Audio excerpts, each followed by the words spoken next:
Before My Heart Gives Out by Kira 18 on AO3. Chapter 20. It comes and goes in waves. The cool water laps at Izuku's feet, fizzling and bubbling as it reaches his ankles. Even though the sun beats on his back, the heat sears into his unprotected skin, promising a prominent sunburn. He can't help the small, sad smile that forms on his features as the wind caresses his face. The sound of ocean are almost rhythmic, enveloping him in what feels like a soft blanket. He wills his mind to focus on it, zone in on the familiar roar of the waves as they roll down, crashing onto the shore with a soft hiss, so loud to his sensitive ears, peeling away at the sand beneath his feet. At last, his mind strays, thoughts flicker to the morning events, his heart clenching at the memory. He never wanted this. Never wanted to lie to the closest person he ever had to a father. He recalls the shock that overtook him as he realized who it was that was waiting for him at the warehouse. It had been years since he last felt the man's presence. He hadn't realized the toll his absence had taken on him until he was right there, filling a hole Izuku never knew even existed in his heart. After the shock came the happiness, albeit momentarily. It was the happiest he's felt in a very long time. The feeling had honestly shocked him, foreign and rare to his wary heart. It didn't last for very long, though, because after the happiness came the dread, the guilt. The sinking realization hit him, right in the chest, almost knocking the breath out of his lungs. His heart settling, air catching in his throat as he's faced with his new time limit and the news he'd have to break to this man. The man who gave him so much in the time they've known each other. The man who had given him the hope and strength he needed to go on, to keep fighting, to keep living. He'd made a choice, right there and then. This time, he didn't doubt that it would be the right one. He also remembers the breaking of his voice as he uttered the man's name, the weight of Ryu's arm around him, the contact, a breath of fresh air after drowning for so long. It made his decision that much harder. Ryu wasn't staying for long. He'd barely gotten a few hours with the man. The ex-hero was on a trip with his family and managed to get an indeterminate flight to Japan. Izuku recalls the pang in his heart at the mention of the man's family. He remembers the selfish jealousy that had momentarily washed over him, instantly crushed by his happiness for the hero. He deserved it, after all. Deserved to be happy. I saw a certain Vigilante's name on the news. You're making quite a name for yourself there, kid. Are you trying to run yourself into the ground? And of course the man would notice that something was amiss. You need to give yourself a break. I am. You don't have to worry about me. I'm just trying to help as much as I can, you know? Yeah, I know, kid. I know. And that Izuku could believe wholeheartedly. They sit in silence, appreciating each other's presence more than words could actually describe. I've missed you. I wish that... He cut himself off before he could say something stupid. The man understands, nonetheless. A hand squeezes his shoulder, reassuringly. A familiar yet foreign contact that makes his heart ache. I missed you too, kid. The man's heart beat faster for a moment, as if he's holding himself back, his breath hitching, words on the tip of his tongue. I actually have some good news. And what amazing news it would have been, if only things had been different. My daughter, she's getting married in a few months, and with everything that's changing, my wife and I figured we could move back here, hopefully by this time next year. He remembers the hope rising to the surface, flaring under his skin in a warm, welcome embrace, only to crash down as a man's words washed over him, mind finally catching up to the man's last couple of words. Next year. Well, he remembers the smile he forced his face to contort into. It's useless, irrelevant to his muddled mind. He remembers the fake enthusiasm in his voice as he exclaimed his excitement to his mentor. the sheer effort he put into his movements and his words to convince the man of his sincerity. He remembers the pure joy that radiated off the man at his reaction, the guilt gawing at his insides throughout the whole interaction. But above all, he recollects their final words to each other before Rue had to get back to the airport. He remembers standing there, clutching at the man longer than needed, longer than he should have, as they hugged goodbye. He remembers trying to hold on to him, keep him from leaving. The confession, resting on the very tip of his tongue. Words just faltering as they threatened to spill from his mouth. His mind desperately screaming him to tell Rue, tell him everything, make him stay with him, make him move earlier, make him change his life in order to accommodate his own. He had to let go, though. Had to let his fingers slide off the fabric nestled between their desperate grasp. He had to let the man walk away. Move on. See you, kid. I'm glad I got to talk to you. Rue called as he stepped away. Take care of yourself. Izuku hadn't been able to answer then, hadn't been able to utter a single word, until the man's figure had disappeared from his radar, disappearing from his life. Goodbye, Rue. The words hung in the air above him, a solemn farewell, a last promise to the man who had given him everything, a dying goodbye. Without even registering his own movements, he feels the icy water hit his face, heart plunged into the ray, the outside noise subside as he immersed himself into the sea, hands pressing down, fingers digging into the bronzen sand below. He figures it's the tension he felt building up inside him for a while now, the intensity of the emotions that had been plaguing him in both his heart and mind, finally spilling to the surface, manifesting in the form of a soundless scream. Fizzles, bubbles to the surface, all his pain, all his torment reduced to a few bubbles, popping harmlessly on the surface as he poured his very heart into it.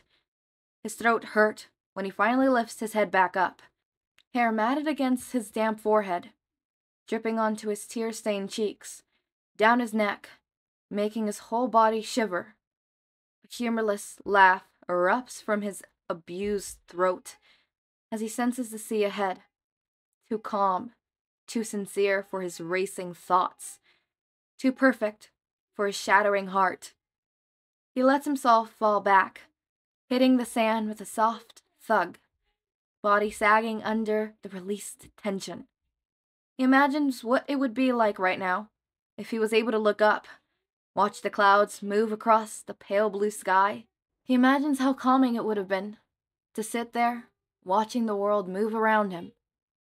The urge to scream again slithers to the forefront of his mind, squeezing his unseeing eyes shut once again. He tries to calm his racing heart, tries to regulate his uneven breath, knuckles white, fingers digging into his flesh at the effort. Are you okay, young man? The voice startles him out of his momentary stupor, only now realizing that the added pressure to his senses was the man's very presence. It's disturbingly familiar, a presence he's only felt a handful of times, and in one very prominent occasion. The man's heart rate picks up instantly, shuddering in surprise as he fumbles with some sort of denial. It's okay, I've recognized your voice. It takes the hero another minute to notice what he means. He can practically feel the relief radiating off the man in waves. He elects to look over. The man was entitled to his secrets, which Izuku understood better than most. Ah, then could you answer my question, my boy? Are you okay? You look to be in a great deal of distress. Chest heaving, wet and shivering. He must make a pathetic picture. I'm fine. He wanted to say, but decides against it. All the lies, all the secrets. He was getting sick of them. I'm just having a bad day, he says instead, not really wanting to go into detail. Just a bad day? The man sounds too understanding for Izuku's comfort, all too knowing. Just a bad day, he repeats, voice small, burying his face in his arms. resting on his legs as he pulls them closer to his chest.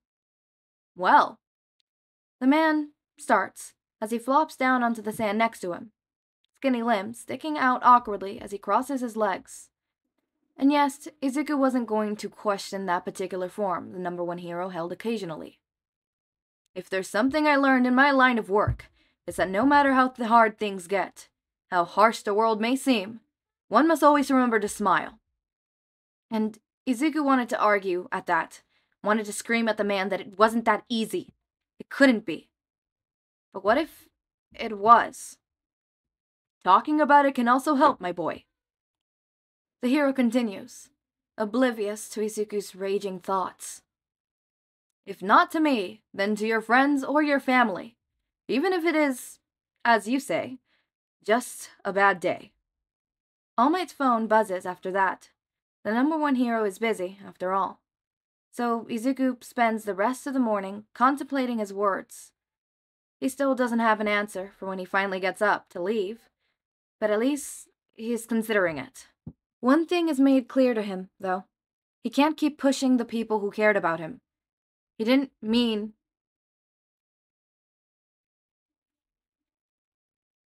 One thing is made clear to him, though. He can't keep pushing away the people who cared about him. That didn't mean he was going to tell them the truth anytime soon, though. Getting back to the warehouse, he made quick work of getting ready for his patrol. His costume and hood safely put on, he goes on his way. Izuku's afternoon is eventful as it always is when he's out on patrol. His senses hone in on any suspicious activity he can hear, racing to help wherever and whenever he can, whether it was a simple mugging or a full-on villain attack. He keeps his mind focused and tries to deal with the situation. However, these past few weeks, he could feel something changing in the underground world. Being a vigilante meant he didn't belong to society's normal standards. He wasn't a hero, revealed and haltered for his actions by the world, nor was he a villain, looked down upon by humanity itself. In fact, he didn't exactly belong anywhere near those white and black prosperities of morality, chased by heroes and villains alike. He walked the thin, fine line between the two, the gray area, if you would. The world was never meant to be all black and white, after all. The shades overlap each other, countless, through the layers of white and black, creating a web of sorts, connecting the people and their values within it. The line blurred tremendously between the good and the bad, after all. It meant Izuku got to do the work in between, getting down and dirty with the underground population of their society. Making connections throughout his years as a vigilante was harder than he expected it to be. The trust required when dealing with this type of people was particularly non-existent. He managed, though. With every news report, with every mention of his name, his reputation grew and expanded. With every villain he beat, every citizen he rescued, every person he helped, it made it easier for him to navigate his way through the alleys and the metaphorical, dark corners of the underground society. The people who walked and lived in the shadows, managing and working the system from within its darkness. This also meant that Izuku knew who to go to for information, who to follow to get where he wanted to go, and where to look for leads. Today, the League of Villains would be his aim. Kirito Arkato, better known as Grant, his chosen target. The broker was relatively well known, his recent affiliation with the League of Villains having garnered more a few whispers throughout the streets. Izuku's hand senses let him follow the villain without actually being anywhere near his line of sight, stalking him and tailing him throughout the afternoon, living up to his name down to the letter. The man had two people with him. One of them seemed to be about Izuku's age, a girl by her form, while the second seemed to be slightly older, but still fairly young. The three walked through the alley with practiced ease, the girl practically skipping her way through the trash-filled knickknacks of the passages. They eventually arrived at what seemed to be a bar, run down and suspicious. Not surprising given the area they currently were venturing in. Keeping low to the roof of the building he was perched on, a couple of blocks away, He stretched his hearing in order to listen in on whatever they were doing. Look like much, but trust me on this. He recognized the voice as Grant's, probably talking to one of the League's members. They're brats. And yes, he remembers that voice from a long time to come. Shigaraki, of course. Keep getting on my nerves, the villain was saying, a scratching sound grating at Izuku's senses. He could picture it. Shigaraki slouched on some bar stool, scratching his neck in irritation as he looked at his new recruits over. Suppose they'll do, given the nature of our quest. So they had some new plan, one that probably involved getting a team together, even if it meant recruiting incomers. Yue won't see it coming. He hears Grant mumble something, but can't make out the words, the man having already stepped back outside. The conversation over, Izuku can hear the telltale signs of a video game. The man-child was probably pissed at having to be interrupted in the first place. He recons over for the night. Izuku saves his location on his phone, making a mental note to somehow pass it on to the detective soon. Izuku saves his location on his phone, making a mental note to somehow pass it on to the detective soon. The League was planning something that somehow involved, once again, Yue. Life never made it easy for him, it seemed. For he didn't know where or when they planned their attack, nor did he know where it entailed in the first place. Sighing heavily, he let his mind wander to one particular UA student he needed to confront sooner than later. His fingers move before he can second-guess his decision, swiping across his screen in search for the boy's number. If the League were planning something, Izuku would make sure to be near Shinsou when it happened, no matter what. He wasn't going to let anything happen to the teen. It barely rings twice before his call is answered, as if the boy was waiting for it, despite the incredulity of that prospect. Hello? Izuku, are you okay? Did something happen? Comes the instant reply, and of course the teen would immediately come to the worst conclusion. Izuku hasn't been the easiest friend recently, nor has he been the most careful vigilante. Yeah, no, I'm fine. Don't worry about me. I'm okay. He fumbles slightly with his answer, torn between making light of the teen's worry and denying him entirely. I was wondering if I could come over. I mean, only if you're not doing anything. He feels pathetic for the way his voice cracks with vulnerability, his mind telling him to shut up, to backtrack, and avoid confronting the boy. But another part of him yearns for it, wants the connection, the friendship, the memories, and the time. He wants to spend whatever time he has left with his friends, with the people he cares about. It's selfish and cruel, but he wants it, needs the strength, the support. I'm actually just going out. Comes the hesitant, almost sad reply. The class wanted to get together, buy some of the stuff we needed for our summer camping trip. We're going to the mall. Oh, that's what he wanted, right? For Shinsou to have friends and learn to laugh and smile. To have people to move on with after. It's what he wished for. So why did it hurt? He supposed it was his fault for pushing the boy away so many times. Shinsou wasn't going to wait for him forever to make up his mind. You can come with me. If you want to, that is. I don't know if you actually had fun last time since you left early, but my friends really liked you and you know them and... He doesn't hear what Shinsou says next, the boy rambling faster with every word that goes through the line. Izuku wants to laugh at the sheer contrast between his thoughts and the boy's words. Maybe he's just overthinking things. His emotions have been all over the place these past 2 days. The rooftop incident was taxing enough on his tendered thoughts, without adding Rue's sudden appearance. He supposes that going out with Shinsou and his friends would be a welcome distraction. Okay, he says simply, cutting off the boy's outgoing muttering. Okay, you'll go. Shinsou sounded way too surprised, despite being entirely justified in his doubts. Do you... He ventures slowly, uncertainty once again slithering into his mind. colliding like a dark snake into his insecurities. Do you not want me to? No! Comes at the sudden, forceful denial that screeches in his ears. I mean, Shinsou coughs, regaining some resemblance of calmness once again. No, of course I want you to come. I've been wanting to see you for weeks, Izuku. I'm sorry. And he knows it's not enough. Not after ghosting the teen for weeks. He means it wholeheartedly, though. I've been really caught up in shadowing? It sounds like a question, but I guess Shinsou gets what he means anyways. Don't worry about it. I just hope you're taking care of yourself.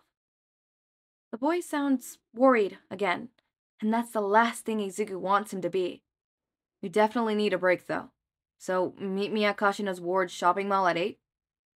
Shinsou sounds hopeful at that, and Izuku can picture the boy shuffling his feet in anticipation. I'll be there. Alright, so I didn't cry this time. Look at that, Kira 18, I did not cry. You didn't make me cry this one. It was close. I was starting to tear up. It was getting close. Alright? But something saved me, so I figured out the saving grace to not, like, freaking, what's it called? Cry on the spot. And that is, believe it or not, Storm. Storm is the reason I didn't cry, but, I want to talk, about, the events. So, obviously, Ru is Southern now. I've decided that. He's Southern now. He's gonna be talking like this, right? Because I still haven't, like, coherently had a voice for him, so he's Southern now with a little bit of a deeper voice, That's how he is now. There's no changing it. That's how he is. That reunion was so bittersweet because, like, Ru's like, oh yes, I'm coming back and I'm moving here next year, and he's so happy because he's like, I'm gonna be able to spend the next 2 years of Izuku's life with Izuku. Oh god, that hurts my heart. No, I can't cry. No, Storm isn't in my room anymore. No, I can't cry. I've done so well. Okay, moving on before I start to cry. We're not gonna talk about that, what's it called? Voice crack that I just had, alright? There was no voice crack in my voice. I don't know what you're talking about. Cause, like, I just had a voice crack. Okay. Woof! Alright, the beach scene. All Might being there and being like, that scene was so perfect. That scene was so amazing. I love that a lot of the times All Might is, like, Izuku's, not saving grace, but, like, Izuku's inspiration to do something, or Izuku's final push to do something, and multiple fics, right? And even in the, My Hero Academia main, right? And it's like, wow, okay, damn, and to know that it's here too, and it's just, I'm happy that Izuku's no longer, pushing Hitoshi away. Also, can we talk about that talk where Izuku's thinking, like, this is what I wanted. I wanted him to move on. So why does it hurt seeing him be friends with other people? Like, this is the people he's gonna move on with. Why am I upset? It's what I wanted. And here's the thing, Izuku. You could want something, but also not want it. Feelings aren't that black and white. You could hate someone and love them at the same time. Feelings are complex. Emotions are complex. Izuku, yes, I think Izuku is happy that Hitoshi is making friends, right? Izuku is glad and happy and relieved, obviously, that Hitoshi has friends that he could lean to when Izuku is no longer there. Friends that Hitoshi can rely on for the rest of, his life, right? Or maybe not the rest of his life, but for the most part, right? These are friends that are gonna be there past 18, past 7 months, right? A year from now. And Izuku is relieved, but at the same time, he's heartbroken because he wants to be that. I'm pretty sure, like, deep down inside, Izuku wants to be that. Yes, he's happy that Hitoshi is having friends that are gonna be able to support him and help him and be there for him, right? After 7 months, after 9 months, Izuku wants to be that. Izuku wants to be that. And it breaks my heart because I don't know how Izuku feels, but I can understand how Izuku feels. And Izuku being like, this is what I wanted. Why does it make me upset? Why does it hurt? It could still be something you wanted and it could still hurt. It could still be something you need and it could still hurt. It could be something that you're relieved about and happy about while still being heartbreaking. Because emotions are complex. Emotions are not black and white. They're not. We do not live in a black and white world. Things would be simple if they were black and white. Emotions would be simple if they were black and white, but they're not. They're complex, they're fluid, they're gray, they're both black and white and gray and purple and red and pink and different colors. I'm doing an analogy that's very, very interesting. But yeah, so before I start to cry, I'm gonna end this video now. As always, make sure to eat. I forgot to say my raindrops. As always, my raindrops, make sure to eat, sleep, drink water, take your meds. Have a wonderful day or night. Link to my Discord server and socials are down in the description. Subscribe to see more of my content, and thank you so much for watching.